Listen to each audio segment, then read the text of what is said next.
From the studios of Farm Journal Broadcast, this is AgDay.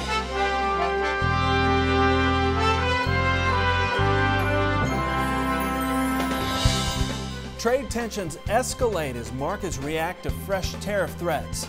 The House may get a re-vote on a new farm bill, but both sides remain divided in agribusiness, defining the acreage impact.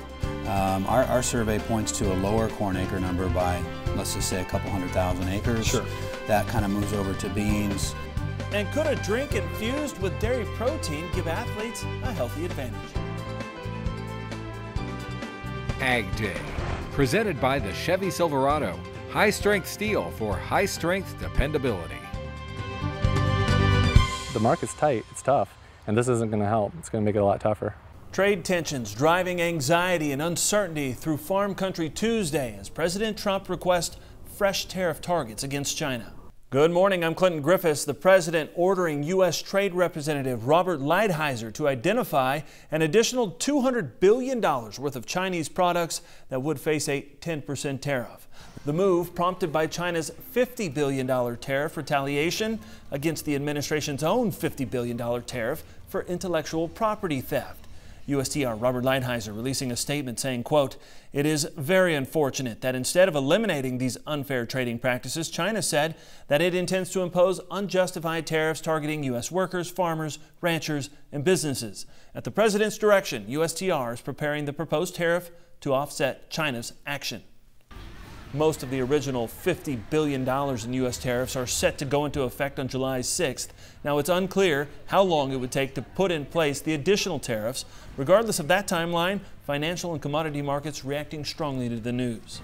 The news sent the grain market sharply lower initially. The soybean market traded its lowest level in a spot month contract since December 2008. This is the nearby July contract. It bottomed near $8.41 per bushel, so almost into some fresh 10-year lows. Spot month corn futures traded their lowest level since December 2017. They did come back and trade higher on the day at one point. So we did see a little bit of a recovery intraday, but overall still a lot of pressure on the bean market in particular.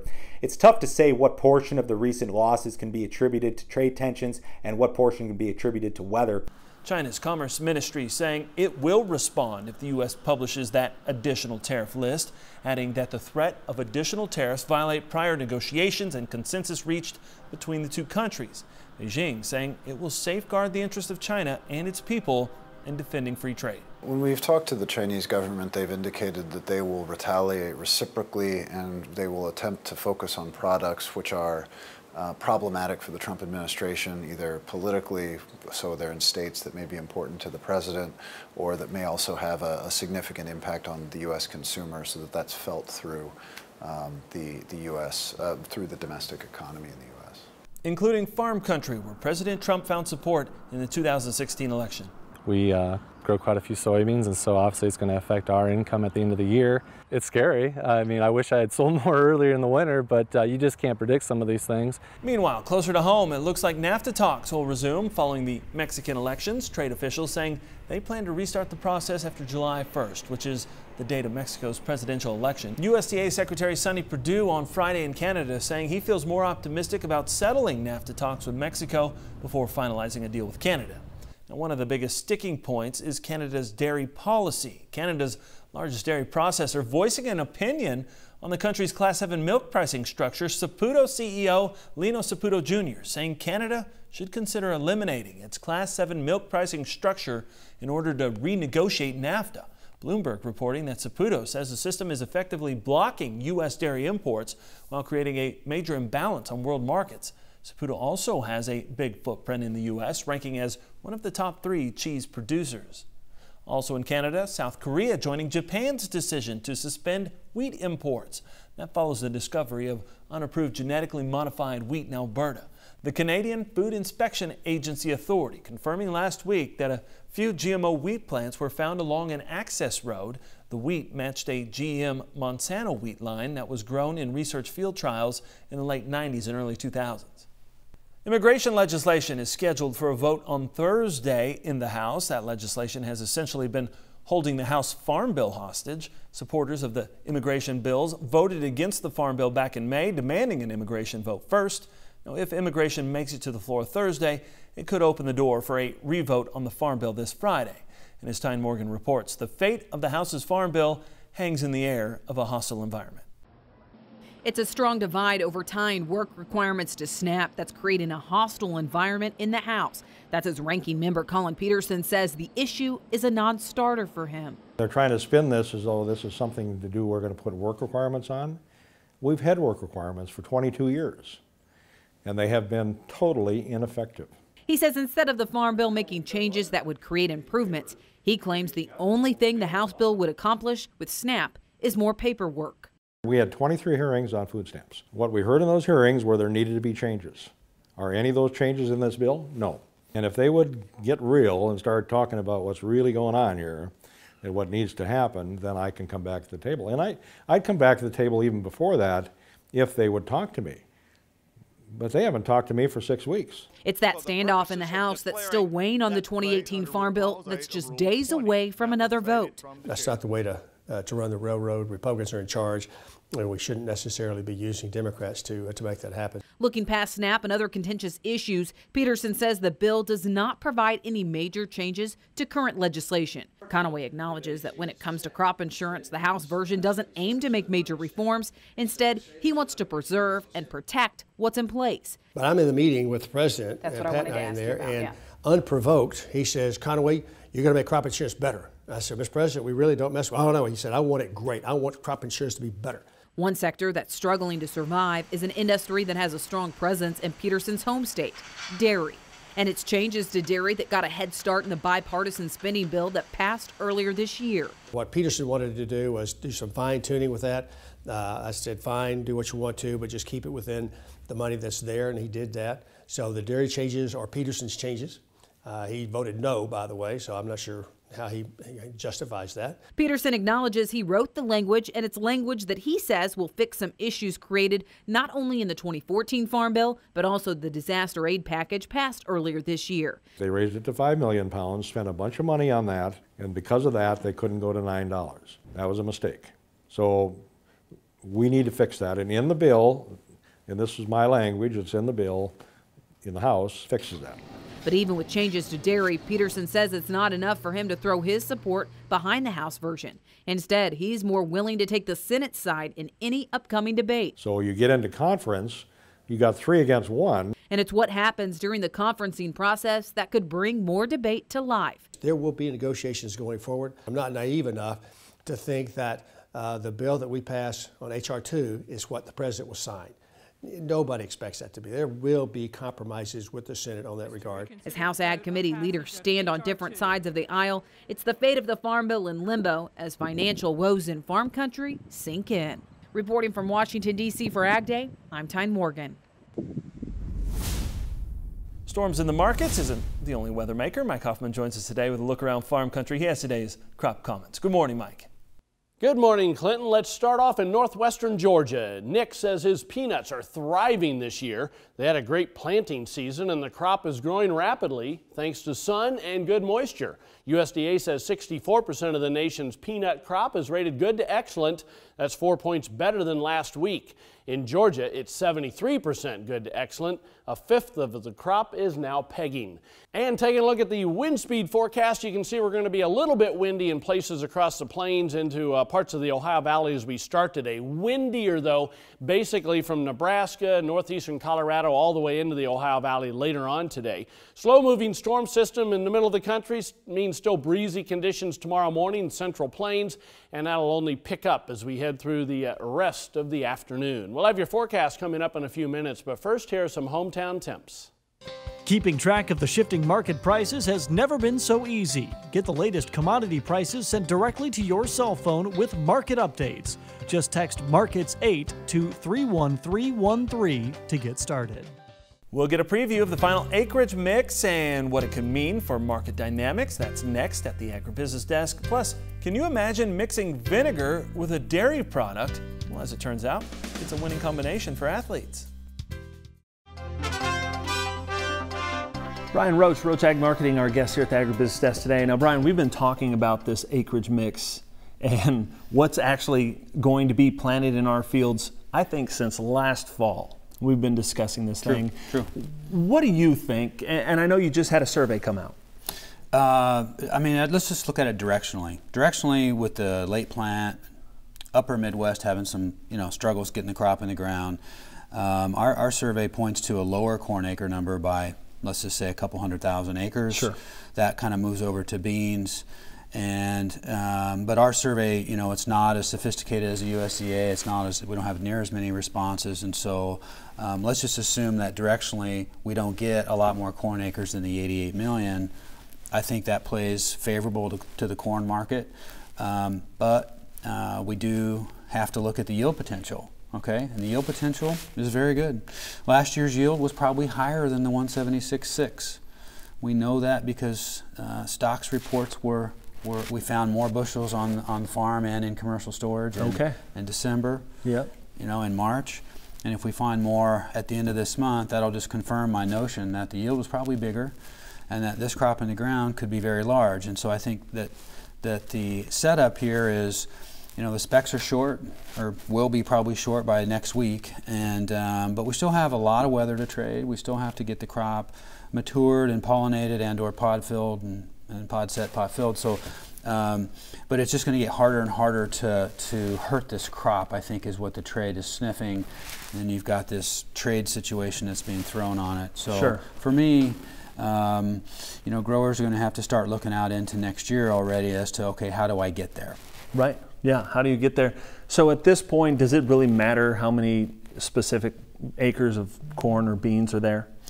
Yeah, I mean, listen, the spread between bean prices and corn prices all the way into planting were about balanced at 2.4, 2.4 to 2.4.5, and that typically says the grower has probably as much to gain on either side from a future standpoint. So I think that what got planted is probably whatever the farmer intended to plant, except for where it got real tough. At the end of the planting season there, and I know there's still actually a little bit going on right now. I think the number on Monday was like, what, 97% of the bean crop. So there's still a little bit of unknowns and maybe some prevent plant in some of those areas, but that's normal. It is. That's normal. Absolutely. It is normal. Yep. Yeah. All right. Well, it's something to watch. It's going to be dynamic. Appreciate your insights. We'll be back with more Ag Day in just a minute. To talk to an expert one-on-one, call Roach Ag Marketing toll free at 800-622-7628.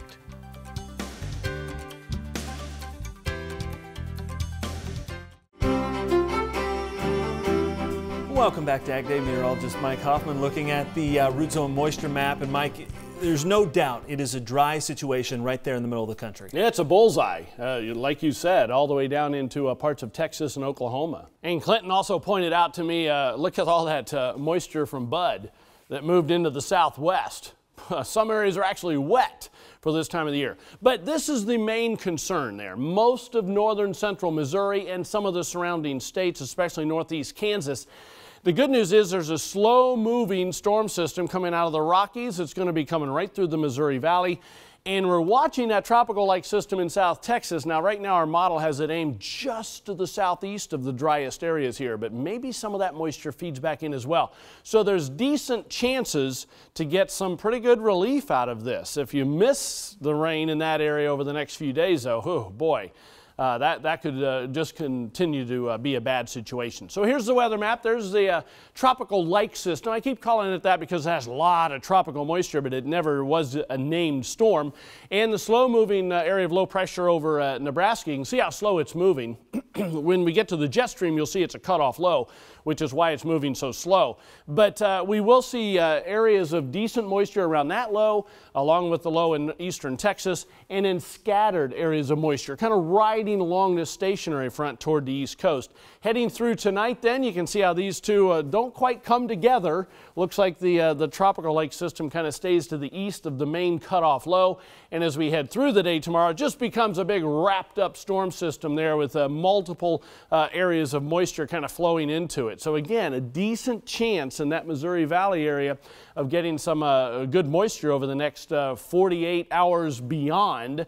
And then that whole system kind of rides on up through the Great Lakes and Ohio Valley as we head into this weekend. Precipitation estimates past 24 hours. You can see the areas along the front. Also southeast Texas, huge amounts of rain because that's a slow moving system as well. That does pick up, and you can see over the next 36 hours that rides up into the south central portions of the Mississippi Valley, but there's a lot of moisture even without the tropical influence of that next system. High temperatures this afternoon, still muggy in the southeast, hot in the southwest. A little bit more pleasant, especially where the clouds are through the northern and central areas of states. And you can see that pretty much continues tomorrow because that front doesn't move a whole lot. Jet stream shows that that cutoff low continues to move slowly over the weekend through the Great Lakes. Quick trough behind it, but then it looks like another warm-up for a couple of days right behind that storm system. That's a look across the country. Now let's take a look at some local forecasts. First of all, El Paso, Texas, hot and humid, lots of sunshine, high of 104. Taking a look at Waterloo, Iowa, more comfortable with clouds and sunshine, high of 74. In Manchester, New Hampshire, sunny and pleasantly warm, high around 85. Next from the Packer TV, technology is expanding shelf life of fresh produce and helping to reduce food waste. And dairy researchers are helping to make a vinegar-based beverage more palatable.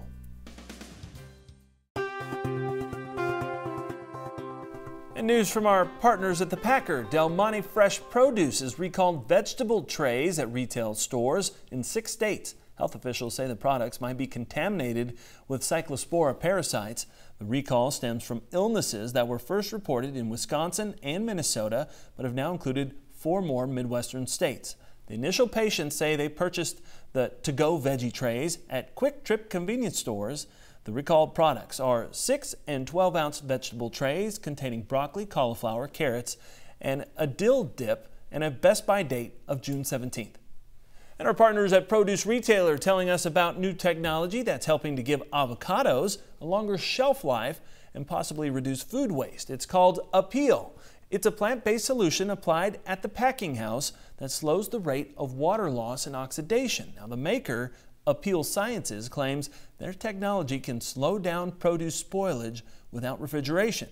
Avocados are the first commercially available produce item to be treated. Costco stores and Harp's food stores in the Midwest are the first to sell these treated avocados. The fruit will be identified with a sticker. Up next, a drink built on apple cider vinegar and dairy protein, finding its way to athletes' hands in Wisconsin.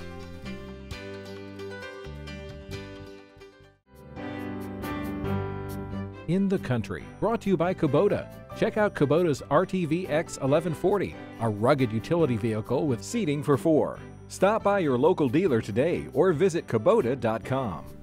Cider vinegar is an acquired taste, but when you add in the right ingredients, you can create a beverage known as cherry switchel. This elixir helps top-notch athletes recover after competition.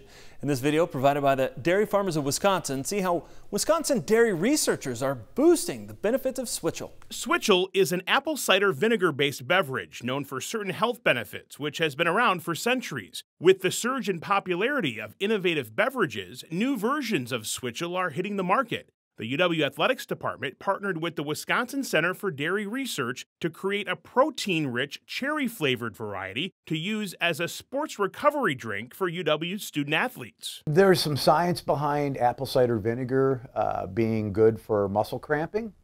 There's also some other ingredients in it, tart cherry juice, whey protein, ginger, some other things that we define as healthy for athletes, not only for recovery, but just for human health in general. UW's athletics department is continually looking for innovative products to give its athletes better nutrition and has partnered with the Center for Dairy Research on numerous projects. This past year, the football team used the cherry switchel all season long. The new version of switchel, we add dairy ingredients to it, which is whey protein. And also we use Wisconsin tart cherry juice to add the flavor. In recent years, dairy whey protein has been noted for its incredible health benefits. It's a real valuable source of protein for people. And I mean, it's readily digestible and it's good for you. It's a byproduct in the dairy industry for cheese making. Thanks to the partnership with the Athletics Department and the Center for Dairy Research and a protein boost from the Wisconsin dairy industry, student athletes are gaining a healthy edge. And that's Wisconsin Dairy News. UW Athletics and the Center for Dairy Research have been working on several different healthy snacks for student athletes. One currently in development is a frozen fuel, a healthy ice cream fortified with tart cherry juice and omega-3s for a healthful dairy treat. That's That's all the time we have this morning. We're sure glad you tuned in. It's been part of your day with us. From all of us here at AgDay, I'm Clinton Griffiths. Have a great day in farm country.